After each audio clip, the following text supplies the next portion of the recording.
রাজরাজেশ্বরী সিরিয়ালের আজকের পর্বে দেখা যায় মহারানী ভবানী মা দুর্গাকে নাটোরেশ্বরীর জায়গায় প্রতিষ্ঠা করছে। আর এই দৃশ্য দেখে মহারাজ খুবই আনন্দিত হচ্ছে। মহারাজ মনে মনে যেটা চেয়েছিল সেটা আজকে পূর্ণ হচ্ছে। অন্যদিকে বাড়ির সকলেই সবাই মা দুর্গার জয়ধ্বনি করছে এবং ভবানী বলছে, মাগো, আমি তোমাকে অনেক দিন আগেই নাটোরে নিয়ে এসছিলাম, কিন্তু নাটোরেশ্বরীর জায়গায় প্রতিষ্ঠা করতে পারিনি কোনো রকম বাধা বিপত্তির জন্য।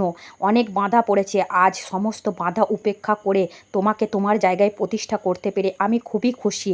অন্যদিকে আচার্য গুরু এই দৃশ্য দেখে অনেক মনে মনে ক্ষিপ্ত হচ্ছে এবং রাগ প্রকাশ করছে। আচার্য গুরু বলছে, আমি একথা ভাবতেও পারিনি না যে নাটোরেশ্বরীর জায়গায় অন্য এক মা বসে আছে। তখন ভবানী বলে, আচার্য গুরু, আপনি অত দূরে আছেন কি না? আপনি তো আগে থাকার কথা। আপনি তো মায়ের আরতি করবেন। মা যে আমাদের সকল রূপের কাছে উপরে, মা একই, আপনি ভিন্ন ভাববেন না। চলুন আচার্য গুরু, আজকে মায়ের আরতি আপনিই করবেন। আপনি যে মায়ের আসল ভক্ত, আমরা তো তুচ্ছ।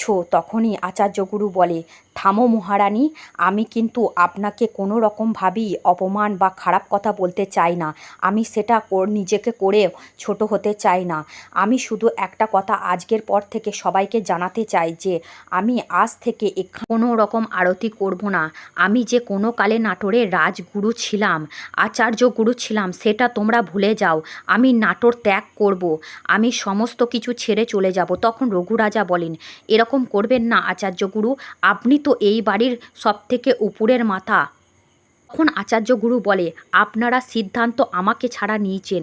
মহারাজার কথা রাখার জন্য আমি এই দৃশ্য দেখার জন্য বসেছিলাম, আর এই দৃশ্য আমার দেখা হয়ে গেছে। এবার আমার নিজের সিদ্ধান্ত আপনাদের জানাচ্ছি। রঘুরাজা তখন হাত জোর করে বলে, আচার্য গুরু, আমাদেরকে ক্ষমা করবেন, কিন্তু আপনি এই সিদ্ধান্ত নিতে পারেন না। আপনি মাথা ঠান্ডা করুন। আপনিই তো আমাদের ছোটবেলা থেকে এই শিক্ষা দিয়েছেন, বিপদের সময় মাথা ঠান্ডা রাখতে হয়। অন্যদিকে দেখা যায় এই সুযোগ নিয়ে পিসিমা হাজারটা খারাপ খারাপ কথা মহারাজাকে শোনাচ্ছে যে কী রকম রাজা করলো, যে আচার্য গুরু তার স্থান ত্যাগ করছে, কোন ভগবানকে প্রতিষ্ঠা করলো, কী রকম অনাচার করছে এই মহারাজ আর মহারানী। হায় হায়, এরকমটা কি করা শোভা পায় রঘুরাজা? এবার তুমিই বিচার করো রঘুরাজা, কাকে মহারাজা হিসেবে বিচার করেছো তুমি? তখন মহারানী বলে, এরকম করবেন না আচার্য গুরু, আপনি যদি এখান থেকে চলে যান সেটা আমরা কোনোদিনই মানতে পারবো না। তখনই রঘুরাজা বলে যে আচার্য গুরু অনেক ক্ষিপ্ত হয়ে আছে, তোমার আর মহারানীরই এই দায়িত্ব তার মন গলানোর। তোমরাই সিদ্ধান্ত নিও যে কি করবে। তখন মহারানী ছুটতে ছুটতে আচার্য গুরুর ঘরে যায় এবং আচার্য গুরুকে বলে, আমার ব্যবহারে যদি আপনি ক্ষিপ্ত হন আমাকে দয়া করে ক্ষমা করে দেবেন আচার্য গুরু।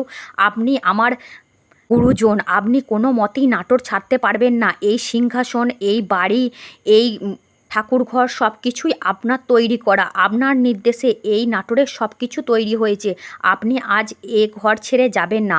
তখনই আচার্যগুরু তার ঝোলা নিয়ে বাড়ি থেকে চলে যায় নাটোর ছেড়ে। তখনই ভবানী কাঁদতে কাঁদতে আচার্য গুরুকে পেছু থেকে ডাকতে লাগে। আর তখনই মহারাজা এবং দয়ারাম আসে। তখন দয়ারাম বলে, রানীমা, আপনি কাঁদবেন না, এখন সময় দেওয়া দরকার আচার্য গুরুকে। আচার্য গুরুর একটু সময় পাওয়া দরকার। তারপরে দেখানো হয় ছাতিনায় আচার্য গুরু যায়। ছাতিনায় সেখানে তার মেয়ের বাড়ি। সেখানে গিয়ে দেখে অনেক লোক জড়ো হয়েছে তার মেয়ের বাড়িতে।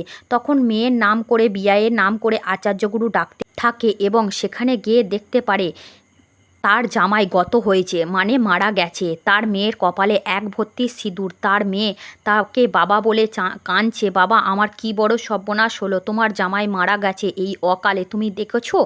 তখন আচার্যগুরু তার মেয়েকে জড়িয়ে ধরে কাঁদে, বলে, কি সর্বনাশ হলো রে তোর?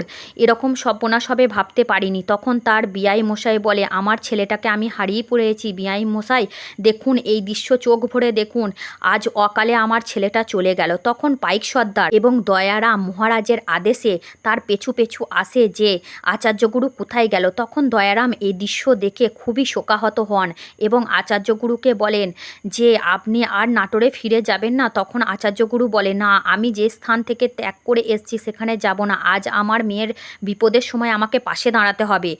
তখন নাটোরে রঘুরাজা মহারাজকে বলছে যে তোমাকে শীঘ্রই মুর্শিদাবাদ যেতে হবে, সমস্ত বন্দোবস্ত করা হয়েছে, আজ রাতেই তোমাকে বেরিয়ে পড়তে হবে। সেখানে অনেক বড় নবাব আসবে আর তোমার সাথে নবাবের দেখা করানো, সাক্ষাৎ করানো, এটাই শোভনীয় সুমান।